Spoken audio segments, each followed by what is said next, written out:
Breaking news చూస్తున్నాము. పోలీసుల ముందు లొంగిపోయాడు పల్నాడు మాజీ సిఐ చిన్న మల్లయ్య. ఆయన పైన గతంలో పలు ఆరోపణలు వచ్చాయి. ఒక మహిళ పైన అఘాయిత్యం కేసులో పరారీలో ఉన్నాడు ఇప్పటిదాకా చిన్న మల్లయ్య. ఒక నెల తరువాత వినుకొండ పిఎస్లో ప్రస్తుతానికి ఆయన లొంగిపోయినట్టు తెలుస్తుంది. ఏప్రిల్ 29న చిన్న మల్లయ్య పైన ఒక మహిళ కేసుని పెట్టింది. తన ఇంట్లోకి చొరబడి తన పైన చిన్న మల్లయ్య ఒక కత్తిని చూపించి బెదిరించి అఘాయిత్యం చేశాడంటూ మహిళ ఫిర్యాదు చేసింది. ఏప్రిల్ 29న ఈ ఘటన చోటు చేసుకుంది. తర్వాత ఆ కేసు నమోదైన తర్వాత అప్పటి నుంచి ఇప్పటిదాకా చిన్న మల్లయ్య పరారీలో ఉన్నారు. హైకోర్టు అలాగే సుప్రీంకోర్టులో ముందస్తు బెయిల్కి సంబంధించి పిటిషన్లను దాఖలు చేసినా ఎలాంటి ఊరట దక్కలేదు. హైకోర్టు సుప్రీంకోర్టు కూడా ఆ బెయిల్ పిటిషన్లని కొట్టివేసింది. ఇప్పటికే చిన్న మల్లయ్యను గుంటూరు రేంజ్ ఐజీ పోలీసు శాఖకి ఒక మచ్చలాగా చిన్న మల్లయ్య మారాడంటూ ఆయనని సస్పెండ్ చేయడం కూడా జరిగింది. కేసు నుంచి తప్పించుకునేందుకే మరి చిన్న మల్లయ్య ఇన్ని ప్రయత్నాలు చేసినా కూడా అన్ని దారులు మూసుకుపోవడంతో తెల్లవారుజామున వినుకొండ పోలీస్ స్టేషన్లో మాజీ సిఐ చిన్న మల్లయ్య ప్రస్తుతానికి లొంగిపోవడం జరిగింది. ఆంధ్రప్రదేశ్ గవర్నమెంట్ కూడా అఫీషియల్గా తన సిఐ పదవి నుంచి మల్లయ్యని తొలగించింది. తనపైన తీవ్ర ఆరోపణలు ఉన్నాయి. అలాగే ఒక మహిళ తనపైన అఘాయిత్యం చేసిందంటూ, అలాగే గతంలో కూడా కొన్ని ఆరోపణలు ఉన్నాయి.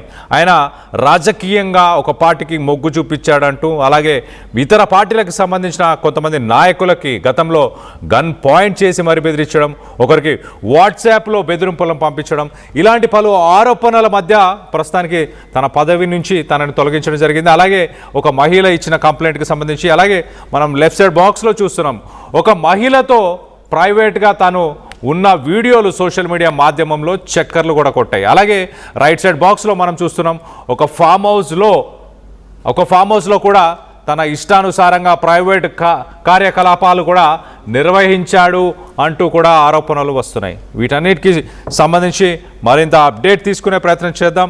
మా ప్రతినిధి సాయి ఉన్నారు, సాయితో మాట్లాడి తెలుసుకునే ప్రయత్నం చేద్దాం. సాయి, చెప్పండి, ప్రస్తుతానికి వినుకొండ పోలీస్ స్టేషన్లో చిన్న మల్లయ్యని అరెస్ట్ చేశారు. అతను లొంగిపోయాడా? ప్రస్తుతానికి అతని పైన ఏమేం కేసులు నమోదయ్యాయి ఇప్పటిదాకా? చిన్న మల్లయ్యకి సంబంధించి గత నెల ఏప్రిల్ 29న ఒక మహిళ, ధనలక్ష్మి అనేటటువంటి మహిళ, చిన్న మల్లయ్య తన పైన అత్యాచారం చేయడంతో పాటు తనని తీవ్రంగా వేధింపులకు గురి చేశారంటూ కూడా పోలీసులకు ఫిర్యాదు చేయడం జరిగింది. ఆ కేసుకు సంబంధించినటువంటి అంశంలో పోలీసులు కేసు నమోదు చేయడం జరిగింది. అయితే ఆ తర్వాత నుంచి కేసు నమోదైన తర్వాత నుంచి ఆయన పైన ఈ పోలీసులు అయితే సెర్చ్ ఆపరేషన్ చేసినటువంటి పరిస్థితుల్లో అజ్ఞాతంలోకి చిన్న మల్లయ్య వెళ్ళిపోవడం జరిగింది.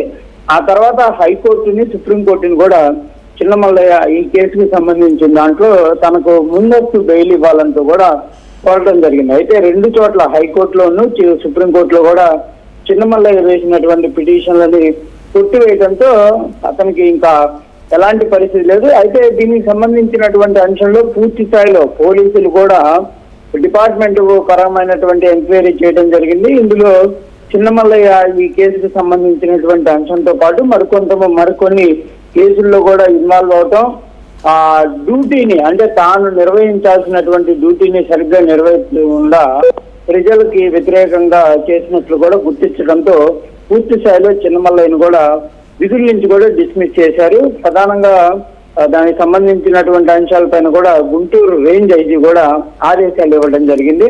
ఆ తర్వాత చిన్న మల్లయ్య లొంగిపోతారంటూ కూడా ప్రచారం జరిగినప్పటికీ కూడా ఇప్పటి వరకు అయితే ఆయన వచ్చి లొంగిపోయినటువంటి పరిస్థితి లేదు. ఈ రోజు ఉదయం సమయంలో వినుకొండకు సంబంధించినటువంటి పట్టణ పోలీస్ స్టేషన్ లో ఆయన సిఐ చిన్న మల్లయ్య వచ్చి లొంగిపోయినట్లు కూడా పోలీసుల నుంచి కూడా సమాచారం అందుతుంది. ప్రెజెంట్ అయితే ఆయన అదుపులోకి తీసుకొని పూర్తి స్థాయిలో పోలీసులు అయితే విచారణ చేపడుతున్నారు. ఏదైతే మహిళకు సంబంధించి ఇచ్చినటువంటి ఫిర్యాదు ఏదైతే ఉందో అందులో అసలు ఆ రోజు ఏం జరిగింది అనే దానికి సంబంధించినటువంటి వివరాలను సేకరిస్తున్నారు. దాంతో పాటు గతంలో రాజపల్లిలో టీడీపీకి సంబంధించినటువంటి ఒక నేతని బెదిరించినటువంటి కేసుకు సంబంధించినటువంటి అంశాలు కూడా ఉన్నాయి. దానికి సంబంధించినటువంటి అంశాలపైన కూడా విచారణ జరిగేటటువంటి అవకాశాలు ఉన్నట్లు తెలుస్తుంది. అయితే ఇది వినుకొండ పోలీస్ స్టేషన్ పరిధిలో మాత్రం ధనలక్ష్మి అనేటటువంటి మహిళ ఏదైతే ఫిర్యాదు ఉందో ఆ ఫిర్యాదుకు సంబంధించినటువంటి కేసు మాత్రమే నమోదైంది కాబట్టి ఆ కేసుని వాళ్ళు విచారించేటటువంటి అవకాశాలు ఉన్నాయి. తర్వాత మిగిలినటువంటి కేసులకు సంబంధించి మిగిలినటువంటి పోలీస్ స్టేషన్లకి ఇన్ఫార్మ్ చేస్తారా లేకపోతే ఏ విధంగా ఉంటుందని చూడాలి.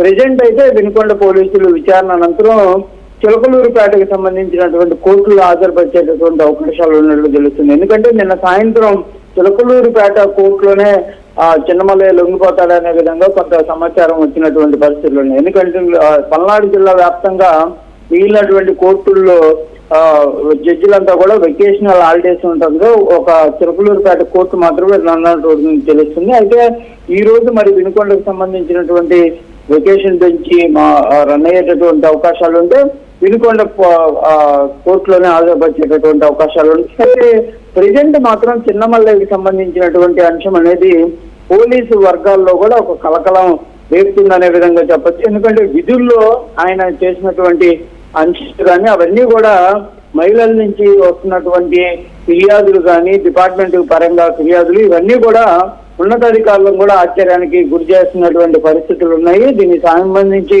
ఇప్పటికే డిస్మిస్ చేసినప్పటికీ కేసులకు సంబంధించినటువంటి అంశంలో సీరియస్ గా యాక్షన్ తీసుకోవాలనే విధంగా కూడా ప్రభుత్వం నుంచి ఆదేశాలు ఉన్నటువంటి నేపథ్యంలో కంపల్సరిగా చిన్నమల్లయ్యకి సంబంధించినటువంటి కేసులన్నీ కూడా విచారణ జరిగేటటువంటి అవకాశాలు కనిపిస్తున్నాయి. అయితే సాయి మరింత మంది మహిళలు అంటే మనం చూసాము కొన్ని సోషల్ మీడియా మాధ్యమంలో కొన్ని వీడియోలు కూడా వైరల్ అయ్యాయి. చిన్నమల్లయ్య మరొక ఇతర మహిళలతో ఉన్న వీడియోస్ కూడా వైరల్ అవ్వడం జరిగింది. ఆ మహిళలు ఎవరైనా ముందుకొచ్చి మిగతా మహిళలు కూడా పోలీస్ కేసుని నమోదు చేసే అవకాశం ఉందో మనం రైట్ సైడ్ బాక్స్లో చూస్తున్నాము. Yes, exactly sir. అంటే ప్రధానంగా అయితే ఈ కేసులకి సంబంధించి ప్రజెంట్ మహిళ ధనలక్ష్మి అనే కేసు అయితే విచారణ జరుగుతుంది.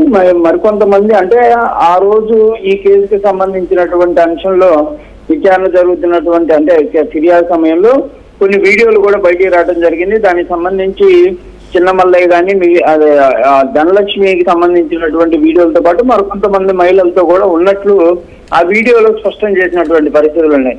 అయితే వాళ్ళెవరూ కూడా ఇప్పటి వరకు కేసుకు సంబంధించి రాలేదు. మరి ఇప్పుడు బాధితులు ఎవరన్నా వచ్చేటటువంటి అవకాశాలు ఉంటాయో చూడాలి. ఎందుకంటే కంపల్సరిగా పోలీస్ డిపార్ట్మెంట్ లో ఉంటే అతను ఏ విధమైనటువంటి అంశాలు ముందుకు వెళ్తారనేది ధనలక్ష్మి కూడా చెప్పినటువంటి పరిస్థితులు ఉన్నాయి. అందుకే నేను కేసుకి ముందుకు రాలేదనే విధంగా చెప్పారు.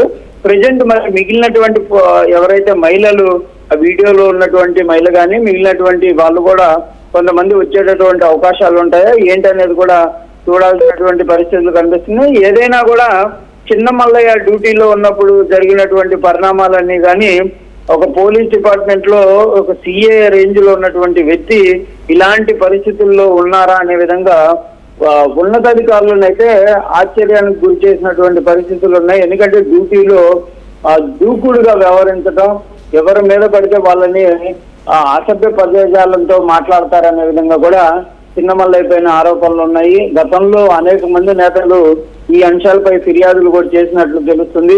ఏదైనా కూడా మహిళలకు సంబంధించినటువంటి అంశాలే కాదు, సెటిల్మెంట్లకు సంబంధించి కానీ మిగిలినటువంటి అంశాల్లో కూడా ఆయన ప్రవర్తన అనేది కొంత ఇబ్బందికరంగా ఉందనే విధంగా కూడా చాలా మంది రాజకీయ పక్షాలు కానీ ప్రజల నుంచి కూడా ఆరోపణలు వచ్చినాయి. వాటికి సంబంధించి కూడా విచారణలు జరిగేటటువంటి అవకాశాలు కూడా కనిపిస్తున్నటువంటి అంశంగా చెప్పచ్చు. Right Sai, thanks for the latest update. మొత్తం మీద సర్కిల్ ఇన్స్పెక్టర్గా చిన్నమల్లయ్య తన విధులను నిర్వహించారు. వినుకొండ నుంచి వినుకొండ మండలంలో తనపైన ఒక మహిళ కంప్లైంట్ చేయడం జరిగింది. బ్రాహ్మణపల్లి విలేజ్కి సంబంధించిన ఒక మహిళ వినుకొండ పోలీస్ స్టేషన్లో చిన్నమల్లయ్య తన ఇంట్లోకి చొరబడి వచ్చాడు, తర్వాత ఒక కత్తిని చూపించి తనపై అఘాయిత్యానికి పాల్పడ్డాడు అంటూ ఏప్రిల్ 29న కంప్లైంట్ ఇచ్చింది. ఆ కంప్లైంట్ అలాగే దాని తర్వాత తనకు సంబంధించిన కొన్ని ప్రైవేట్ వీడియోస్, చిన్నమల్లయ్యకు సంబంధించిన కొన్ని private videos, photos social media మాధ్యమంలో వైరల్ అవ్వడం ఒక్కసారిగా దానిపైన ప్రజలందరూ కూడా వ్యతిరేకతని వ్యక్తపరిచారు. ఏపీ పోలీసు డిపార్ట్మెంటు రెప్యుటేషన్ని కూడా ఇటు సిఐ చిన్నమల్లయ్యకు సంబంధించిన వీడియోలు, ఫోటోలు వైరల్ అవ్వడంతో డ్యామేజ్ అయింది అంటూ ఐజీ దాన్ని సీరియస్గా తీసుకున్నారు. తనని ఇమీడియట్గా విధుల నుంచి తొలగించడం జరిగింది. దాని తర్వాత ఒక్కసారి గతంలో కూడా తనపైన కొన్ని ఆరోపణలు వచ్చాయి. ఒకసారి మనం చూస్తే కారంపూడిలో తను పనిచేసిన సమయంలో ఒక తెలుగుదేశం పార్టీకి సంబంధించిన వ్యక్తిని, ఒక లీడర్ని అక్కడ గన్ పాయింట్ చేసి మరి బెదిరించడం జరిగింది. దాని తర్వాత మరొక టీడీపీ పార్టీకి సంబంధించిన మరొక వ్యక్తిని కూడా వాట్సాప్లో ఆయన బెదిరించడం జరిగింది. సో మొత్తం మీద ఈ ఆరోపణలు, అలాగే తను పదవీ కాలంలో ఉన్నన్ని రోజులు తనపైన ఇటు కరప్షన్ చేశాడు, అలాగే లంచం తీసుకున్నాడు, అలాగే పర్సనల్ యాక్టివిటీస్, తన ప్రైవేటు ఫామ్ హౌస్ అంటూ ఒకటి ఏర్పరచుకొని ఆ ప్రైవేటు ఫామ్ హౌస్లో కొన్ని పర్సనల్ యాక్టివిటీస్ ఏవైతే చేశాడో అవన్నిటిపైన కూడా చర్యలు తీసుకోవాలి అంటూ రిపోర్ట్స్ వస్తున్నాయి. సో మరో పక్కన ఒకసారి మనం చూస్తే మొదటగా తనని ఒక వేకెంట్ రిజర్వ్ అనే డిపార్ట్మెంట్కి తనని అటాచ్ చేయడం జరిగింది. దాని తర్వాత క్రైమ్ ఇన్వెస్టిగేషన్ డిపార్ట్మెంట్ సిఐడిలో కూడా తను పనిచేయడం జరిగింది.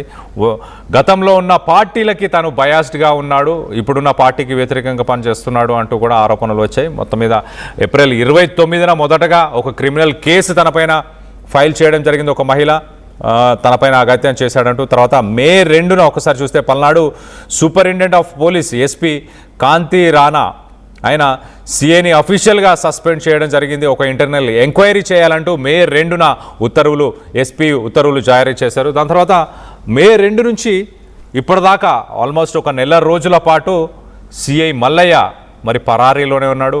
తను సుప్రీంకోర్టుని, హైకోర్టుని ఆశ్రయించి యాంటిసిపేటరీ బెయిల్ని తెచ్చుకునే ప్రయత్నం చేశాడు. కానీ 2 కోర్టులలో కూడా తనకి బెయిల్ మంజూరు అవ్వకపోవడం, తర్వాత